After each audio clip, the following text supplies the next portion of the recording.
வாங்கம்மா. நான் பச்சரிசி கழுவி காய வச்சுக்கிறேம்மா 1.5 கிலோ. இது வீடியோவில் எடுக்கல, கழுவ சொல்லும். இப்போ எடுக்கிறோமா, அந்த நல்லா காஞ்சிடுத்து கழுவி காய வச்சுட்டேன். இப்போ உளுந்து வறுத்துக்கலாம். கேஸ் பற்ற வச்சு கடாயை வச்சுக்கிறோமா. 1 டம்ளர் உளுந்து போட்டுக்கிறேன். இந்த ஆழம் இருக்குமா, 1.5 கிலோக்காக போடுற பாதி. 1 கப்பு ஃபுல்லாக போட்டு ஒரு பாதி போடணுமா 1.5 கிலோ அரிசிக்கு.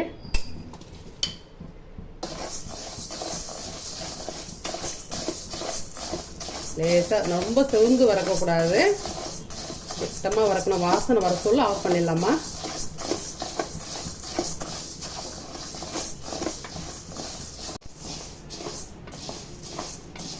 பாருங்கம்மா, நல்லா வறுத்துட்டேன். நல்லா தீஞ்செல்லாம் போல பாருங்க, அப்படியே இருக்குது. நல்ல வாசனையாக இருக்குது உளுந்து வறுத்தது. இந்த அளவுக்கு வறுத்தோம்னா தான் நம்ம முறுக்குக்கு நல்லாயிருக்கும். ரொம்ப வறுக்கக்கூடாது. நல்லா மாவு வாசனை வருது, உளுந்து வாசனை. போதுமா.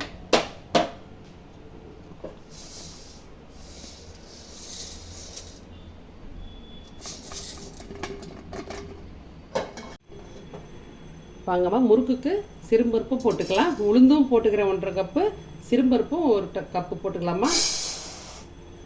இது 200மா இந்த கப்பு. அப்போ தான் முறுக்கு நல்லா இருக்கும்மா, வெள்ளையாக இருக்கும். இதெல்லாம் போட்டு வறுத்துட்டு முறுக்கு செய்யணும்னா.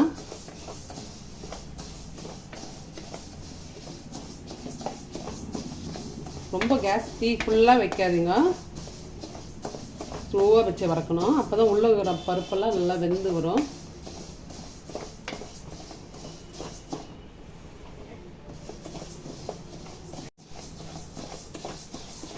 பாருங்கம்மா, நல்லா அப்படியே சவுந்து வந்துக்குது, வாசனையாக இருக்குது. இந்த அளவுக்கு தான் வறுக்கணும் முறுக்குக்கு. ரொம்ப தீஞ்சிடக்கூடாது, கலர் மாறிடும்.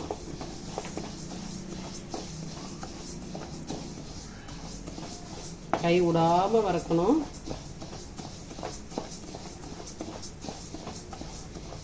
நல்லா பச்சை பருப்பு வாசனை வருது. கேஸ் ஆஃப் பண்ணிடலாம்.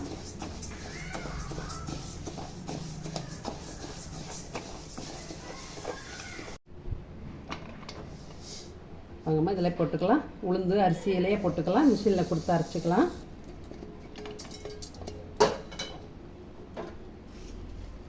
எல்லாம் மிஷினில் கொடுத்து நல்லா மாவு அரைச்சிட்டு வந்து காட்டுறோம்மா.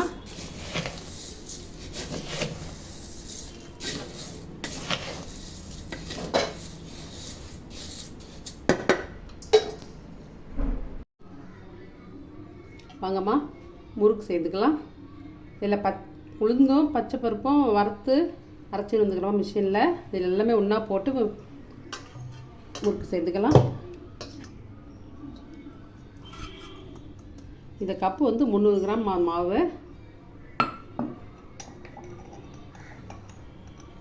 ஒரு ஸ்பூன் எள்ளு போட்டுக்கலாம். கொஞ்சம் ஓமம் போட்டுக்கலாம்.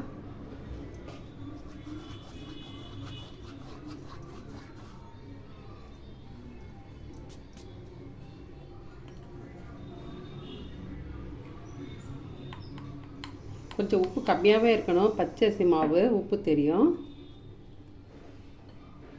எல்லாம் போட்டாச்சு, மிக்ஸ் பண்ணிக்கலாம்.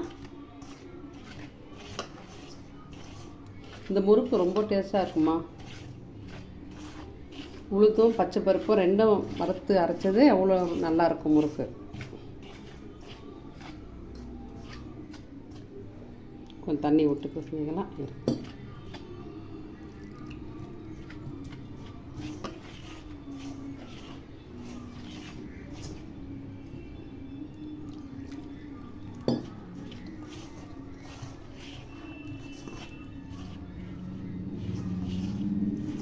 வாங்கம்மா, எண்ணெய் காய்ச்சி வச்சுக்கிறேன். ஒரு சின்ன கரண்டியில் விட்டுக்கலாம்.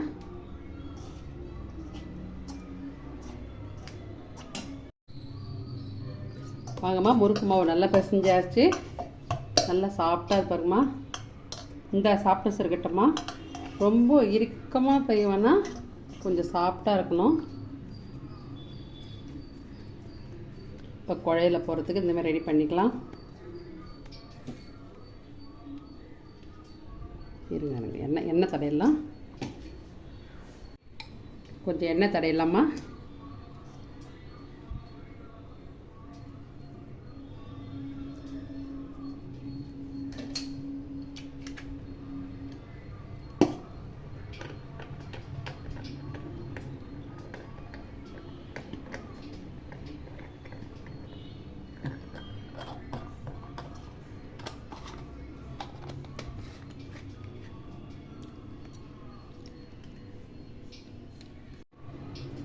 மிச்ச மாவு மூடி வச்சுருங்கம்மா. துணி போட்டு காஞ்சிடக்கூடாது, வறண்டு போயிடுச்சுன்னா நல்லா இருக்காது.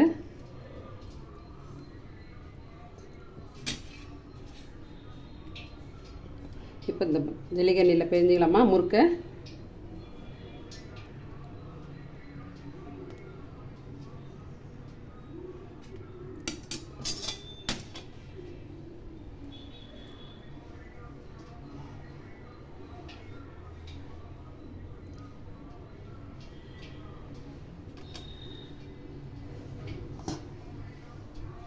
வாங்கம்மா, நல்லா எண்ணெய் காஞ்சிடுச்சு.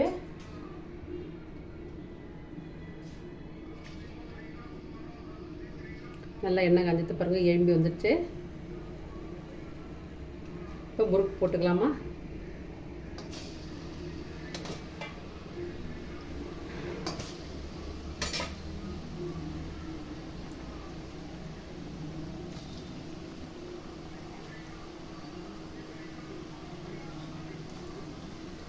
நாலு முறுக்கோ 5 முறுக்குலாம் போட்டுக்கலாமா.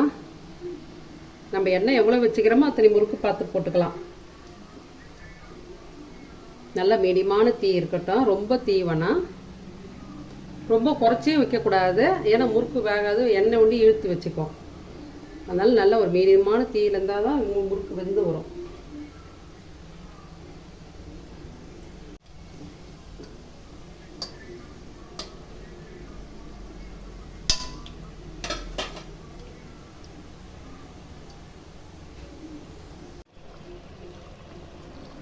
பாருங்கம்மா, நல்ல மீடியமான தீயில வச்சுக்கிறேன். அப்படியே முறுக்கு பாருங்கள் வெந்துட்டு அப்படியே நுரெல்லாம் அப்படியே அடங்குது பாருமா. அவ்வளோதான். இது சும்மா எண்ணெயில் இருந்தாலும் இந்த மாதிரி தான் இருக்கும். நல்லா வெள்ளையாக இருக்கும்மா. இது நல்லா பொறன்னு இருக்கும். ஒரு 10-15 நாளைக்கு இருக்கும்மா. இந்த மாரி போட்டு இந்த அளவுக்கு பிசைஞ்சு சுட்டு பாருங்க, சூப்பராக இருக்கும்.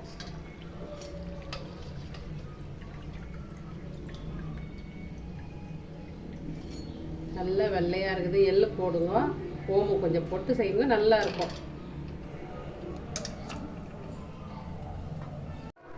ஹாய் ஃப்ரெண்ட்ஸ், பாருங்கள் எங்கள் அத்தை சூப்பராக முறுக்கு ரெடி பண்ணிட்டாங்க. வாங்கம்மா, முறுக்கெலாம் பாருமா, நல்லா இருக்குது. ரொம்ப டேஸ்டாக நல்லா இருக்குது. நல்லா வந்துருக்கு, நல்லா வந்துக்குது, ரொம்ப நல்லா இருக்குது. இந்த மாதிரி சேர்ந்து பாருங்கம்மா, நல்லா இருக்குது பாருங்க. நாங்கள் ஏற்கனவே இட்லி அரிசியில் எப்படி முறுக்கு போடுன்னு போட்டிருக்கோம். இப்போ வந்து நம்ம உளுந்து பச்சை பருப்பு எல்லாமே வறுத்து முறுக்கு போட்டிருக்கோம் பாருங்கள். அப்படியே ஒரு உடச்ச நல்லா டேஸ்டாகுதுமா. சூப்பராக தீபாவளிக்கு செய்யுங்க. இதேமாரி செஞ்சு ட்ரை பண்ணி பாருங்கள், எல்லாருக்குமே ரொம்ப பிடிக்கும். எங்கள் வீடியோ ஸ்கிப் பண்ணாமல் இதுமாரி செஞ்சு ட்ரை பண்ணுங்கள். மறக்காமல் எங்கள் சேனலை சப்ஸ்கிரைப் பண்ணிட்டு லைக் பண்ணிட்டு ஷேர் பண்ணுங்கள். எல்லாருக்கும் தீபாவளி நல்வாழ்த்துக்கள். நம்ம அடுத்த வீடியோவில் பார்ப்போம்.